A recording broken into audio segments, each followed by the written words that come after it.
Mobile কিভাবে নিল? মোবাইলটা আমার কাছ থেকে ছিনিয়ে নিল। আমি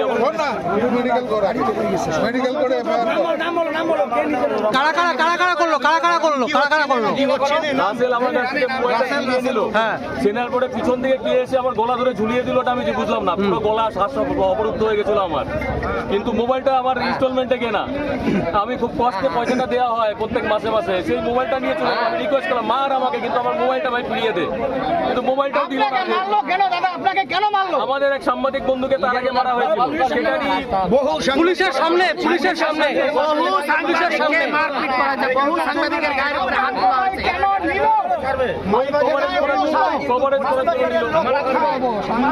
গাড়ি আমার গাড়ি ট্যাক্স দেওয়া থাকে, আপনি চেক করতে পারেন। তারপরে এখানে গাড়ি আটকা, ড্রাইভারকে পুরো বেধুম মারছে, গাড়ি সিসা ভাঙছে, আপনি দেখতে পারেন। ব্যাপার, কিন্তু মিডিয়া পার্সনকে কেন মোবাইল ফেলা দেওয়া হয়? এটা মিডিয়াকে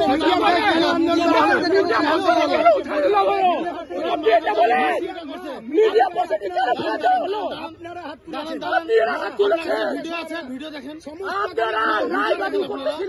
সমস্ত গাড়ি আনকভার ছিল কেন আপনি চেক করেন। একদম সমস্ত গাড়ি আনকভার ছিল, আমাদের লাইভ ফুটেজ আছে, একদম লাইভ ফুটেজ আছে, চেক করতে পারেন। মিডিয়া পার্সনের মোবাইল তোলা হয়েছে, কোনো গাড়ির নাম্বার ছিল না, কোনো গাড়ির নাম্বার লিগ্যাল নেই। মানুষকে ড্রাইভারকে মারছে, আপনি হাত তুলবেন কেন? কার কাছে? না মিডিয়া পার্সনের উপরে হাত তুলে হলো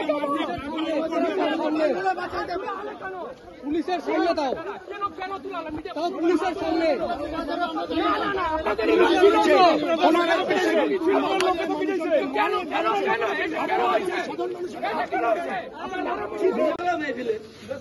তুমি ফোন লাগাও,